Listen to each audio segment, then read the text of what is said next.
Imagine a world without chili, cinnamon, or cumin. Picture a kitchen where the air isn't perfumed by exotic spices, but instead filled with the honest aroma of freshly harvested vegetables and grains.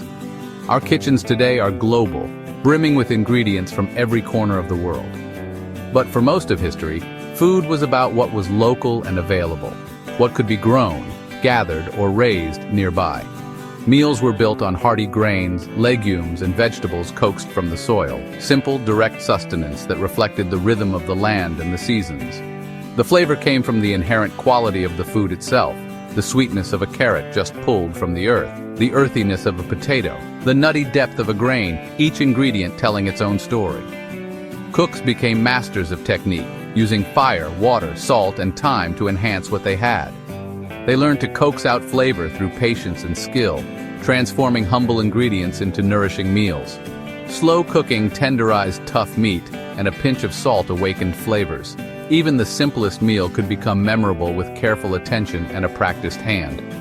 This era required a deep, intuitive understanding of ingredients and a connection to the land. Every meal was a reflection of the cook's relationship with nature and the changing seasons. People knew the life cycles of their crops and livestock, and how seasons changed the taste of milk or vegetables. They understood that spring greens tasted different from autumn roots, and that every harvest brought its own unique flavors. The goal was to celebrate the essence of food, presenting it honestly and deliciously. Meals were shared, savored, and remembered for their purity and warmth. Without spices, cooks relied on skill and respect for their raw materials. They honored the natural flavors, letting each ingredient shine in its own right. Every meal was a quiet conversation between the cook and the earth, a daily act of creativity and gratitude. The story of food began not with 1,000 spices, but with ingenuity and the flavors of home. It was about making the most of what was at hand and finding comfort in the familiar. In this world, subtlety and simplicity were the foundation of flavor, a quiet celebration of the land, the seasons, and the hands that brought each meal to life. For countless generations, daily life revolved around the growing, harvesting, and careful preparation of grain.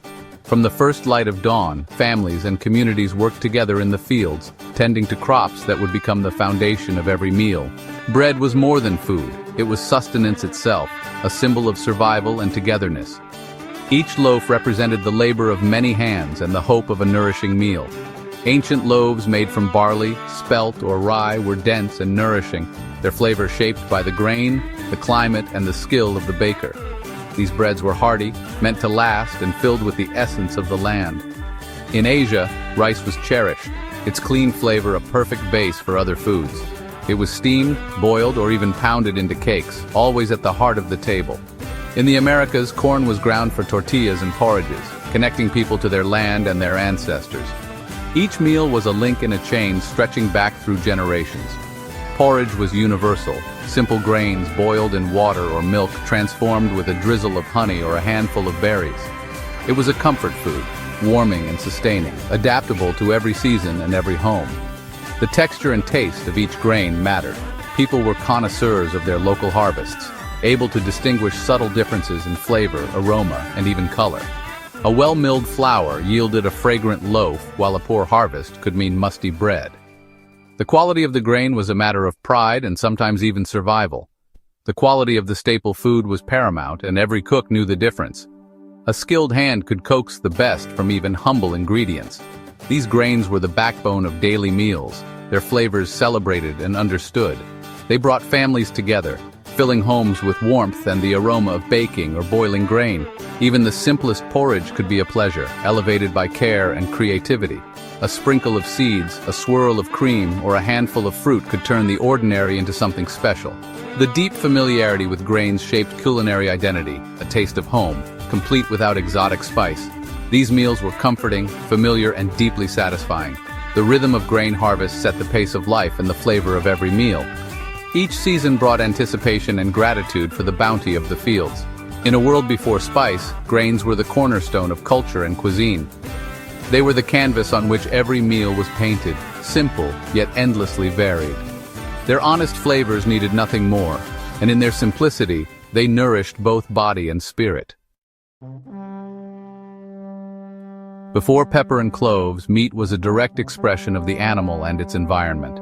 There were no exotic seasonings to mask or alter its essence, just the honest flavors of the land and the life the animal had lived.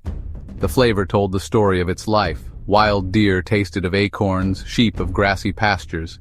Each bite was a reflection of the animal's diet, the air it breathed, and the terrain it roamed, making every meal unique to its origin. Roasting over open fire brought out the best in meat, with smoky aromas and a crisp crust. The crackle of flames and the scent of wood smoke infused the meat, creating a primal, satisfying experience.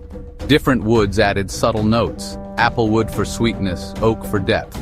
The choice of wood was as important as the cut, each lending its own character to the final dish. Slow stewing transformed tough cuts into rich, savory broths, melding meat and vegetables. Hours of gentle simmering coaxed out deep flavors, turning humble ingredients into hearty, nourishing meals. Salt was the universal seasoning, prized for its ability to enhance and preserve. It was a treasure, essential for survival and flavor, connecting cooks across cultures and centuries. Salting before cooking improved flavor and texture, drawing out moisture and concentrating taste, while also tenderizing the meat for a better bite, while curing made meat last and intensified its taste. These methods allowed people to enjoy meat long after the hunt or slaughter, preserving abundance for leaner times. Every part of the animal was used, honoring its life and maximizing nourishment. From prized cuts to humble organs, nothing was wasted, and each piece had its place in the kitchen. The result was food that celebrated the land and the animal, without need for foreign spices. Meals were a tribute to local bounty, shaped by tradition and necessity. The taste of meat was pure, shaped by nature and skillful hands. Simplicity was not a limitation, but a celebration of what was close at hand. Preservation techniques like salting and curing created enduring flavors still loved today. These ancient practices connect us to the past, reminding us of the ingenuity of those who came before. In this world, meat was a direct connection to the landscape and the seasons. Each meal was a reminder of the cycle of life, the changing earth, and the timeless bond between people, animals, and the land they share. Vegetables were often the main event, their flavors peaking with the seasons. A roasted carrot or a sun-warmed tomato needed nothing but heat or a quick bite to shine. Cooking was simple: roasting, grilling, or careful boiling, with every bit of flavor preserved. Even the water from boiled vegetables became the base for soups or grains. Salads were wild greens and herbs, dressed with oil and a splash of vinegar or verjuice. Foraged plants like dandelion and sorrel brought vibrant flavors and textures. Root vegetables, turnips, parsnips, beets, were staples, especially in winter. Slow cooked or roasted, they became sweet and satisfying, forming the backbone of many meals. Every vegetable was celebrated for its own character, coaxed to its best with simple methods. The resourcefulness of cooks ensured nothing was wasted, and every meal was nourishing. Incredible flavor came from the earth, not a spice rack. Before refrigeration, preserving food was survival and an art. Smoking meat or fish over carefully chosen woods added deep, complex flavors while extending shelf life. Hickory, oak, or fruit woods each brought their own character, turning preservation into culinary craft. Curing with salt concentrated flavor and kept food safe for months. Prosciutto, salted fish, and ham are legacies of this tradition, seasoned only with salt and thyme. These preserved foods became essential, adding protein and umami to simple meals. A bit of smoked fish or cured ham could transform a porridge or soup. Smoking and curing were the original flavor boosters, born of necessity but beloved for their taste. These techniques created enduring flavors, a testament to human ingenuity. In a world without spice, preservation was both survival and celebration. Fermentation was everyday magic, transforming milk to cheese cabbage to sauerkraut grapes to wine. It created tangy, savory flavors and preserved food for months. Pickling in brine or vinegar added bright, sharp notes to vegetables, cutting through rich dishes. Iconic foods like sauerkraut and kimchi became staples, providing bold contrast and excitement. Fermented and pickled foods were not just condiments. They were vital parts of the meal. These techniques also brought health benefits, encouraging beneficial bacteria for gut health.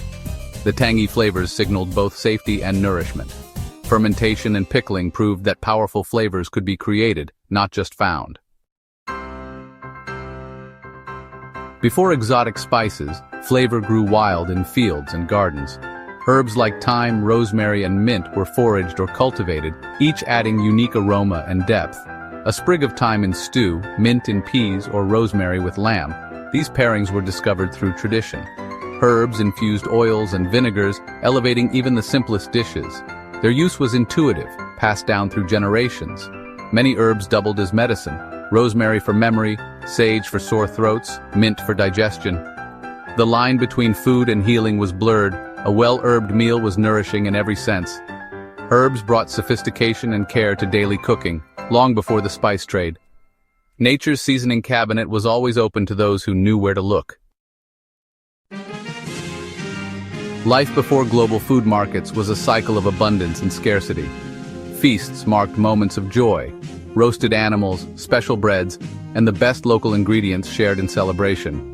These gatherings were sensory overloads after weeks of simple eating, reinforcing social bonds. Fasting or lean times meant meals of porridge, root soup, or dry bread, teaching appreciation and resourcefulness. The experience of hunger made feasts more meaningful, and nothing was wasted.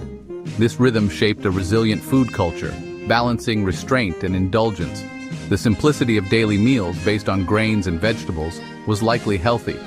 Feasts were true indulgence, savored without guilt. Nature and culture, not choice, dictated this balance. Simplicity and celebration together defined the culinary spirit of the past. In our modern world of endless choices, we're seeking a return to simplicity. Farm-to-table dining, farmers markets, and traditional methods like sourdough reflect a longing for authentic flavor. The foundation of great cooking is quality ingredients, often best enjoyed simply.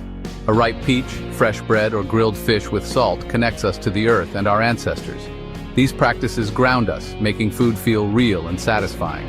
Exploring pre-spiced cuisine invites us to taste more deeply and appreciate the essence of our food. Creativity in the kitchen is about understanding, not just adding. Rediscovering these roots may lead us to a more meaningful, delicious way to eat.